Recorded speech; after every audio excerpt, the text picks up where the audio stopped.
ደረት አልቦ ስስዐ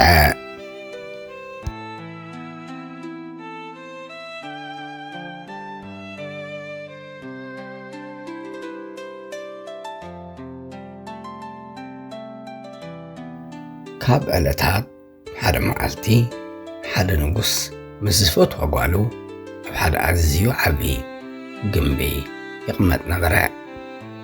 እዚ ንጉስ ኣዝዩ ሃብታምን ኣብ ልዕሊ ጓሉ ድማ ኩቱር ፍቕሪ ነበሮ። ዋላ እኳ ለባም እንተነበረ ካብ ዓቕን ዝሓለፈ ትምክሕቲ ስለ ዝነበሮ ግን ዕጋበት ኣይነበሮን። ንሱን ሓንቲ ጓሉን ከዓ ኣዝዩ ጥቡቕ ርክብን ዘቕንዕ ፍቕርን ስለ ዝነበሮም ህይወቶም ብፍቕሪ ይነብርዎ ነበሩ። ዋላ እኳ ኩሉ ዝውንን በዓል ጽጋ ንጉስ እንተነበረ ብዝነበሮ ግን ዕጉብ ኣይነበረን። ሓደ ምሸት ኣብራኹ ሰይሩ ኣእዳው ንላዕሊ ሓፍ ብምባል ወእግዚአብሔር ኣምላኽ ብብዙሕ ሃብትን ብጽብቕቲ ቆልዓን ባሪኽካኒ ኢኻ። ይኹን እምበር ዝኾነ ካልእ ንጉስ ወኒንዎ ዘይፈልጥ ንዝተንከፍክዎ ነገር ናብ ወርቂ ዝቕይር ሓይሊ ክትበኒ እሞ ነዚ ንግስነተይ መሊሰ ኸዕብዮ ይልምነካ ኣለኹ ብምባል ጸለየ።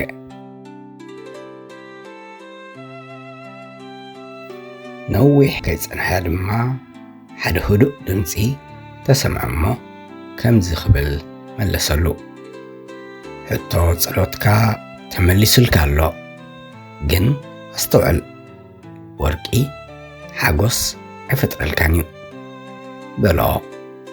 እቲ ንጉስ ድማ ሓሳብ ልቡ ስለ ዝሰመረሉ ጥራይ ነቲ ዝተባህሎ ብዙሕ ከየቃለበ ንኣምላኹ ኣመስኪኑ ብታሕጓስ እናጐየ ኸደ። ንጽባሒቱ ምስ ተበራበረ ማይ ክሰቲሉ ነቲ ብኬሪ ክትንክፎን ናብ ወርቂ ቀየርን ሓደ ኾነ። ኣብ ምናብ ብምሕጓስ ድማ ከርክቦ ዝኸኣለ ነገር እናተንከፈ ንኹሉ ከባቢኡ ናብ ብልጭልጭ ዝብል ወርቂ ቀየሮ።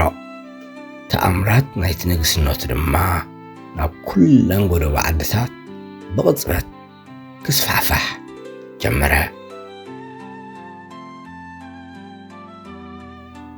ድሕሪ ቁሩብ ግን ደኸመ እሞ ቁሩብ ክዓርፍን ክቖርስን ኢሉ ኣብ ሓደ ዝተፈላለየ ዓይነታት ምግቢ ዘለዎ ዓብ ጣውላ ተቐመጠ።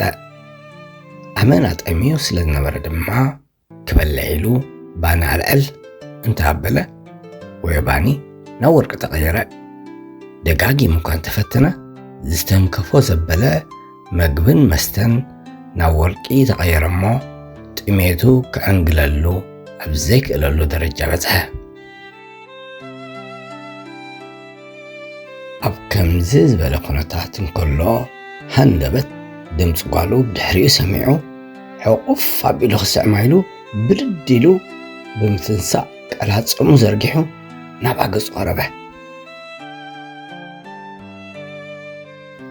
ይኹን እምበር ነቲ ሕቕፋ ኣቦኣ ብሂጋ ካብ ማዕዶ እናጐየት ዝመጸት ጓሉ ትንክፍ ክብላን ናብ ዕንዲ ወርቂ ክትቅየርን ሓደ ኾነ።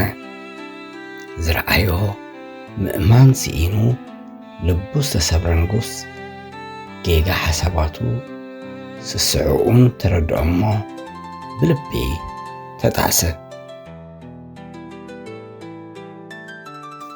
ልቡ ብጓሂ መሊኡ ከዕርፍ ኢሉ ድማ ናብ ኣምላኹ ተንበርኪኹ ወኣምላኸይ ስሳዕን ጉጉይ ኣተሓሳስባይን ሕጂ ተረዲዩኒ።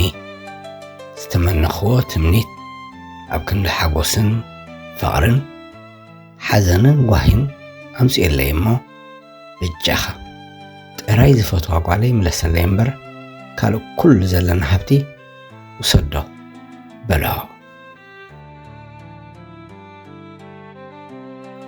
እቲ ኣቐዲሙ ዝሰምዖ ድምፂ ድማ እንደገና እንቋበል ካብ ጌጋኻ ተመለስካ ኩሉ ዝተዋሃብካዮ ከዓ ተመሊሱሎ ንጓልካ ከዓ ማይ ወሲድካ ኣብ ርእሳ ፍሰላ እሞ ካብ ወርቂ ናብቲ ዝነበረቶ ክትምለስ እያ በሎ ከምቲ ዝተባህለ ድማ ገበረ እሞ እታ ቆልዓ ድማ ኣብ ቀደማ ተመልሰት ንሱ ከዓ ኣዝዩ ተሓጎሰ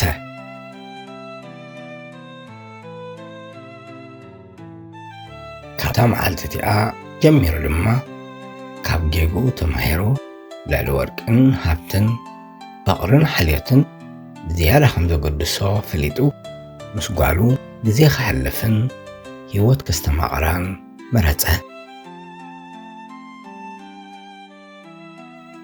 እምበር ካብዛ ፅውፅዋይ እንታይ ንምሃር እወ እቲ ዝዓበየ ሃብቲ ምስ ሰባት ዘለና ዝምድናታትን ርክባትን እዩ እሞ ዘይብልናን ዘየድልየናን ክንናዲ ክንብል ዘለናን ዘድልየናን ከይንኸስር ንጠንቀቕ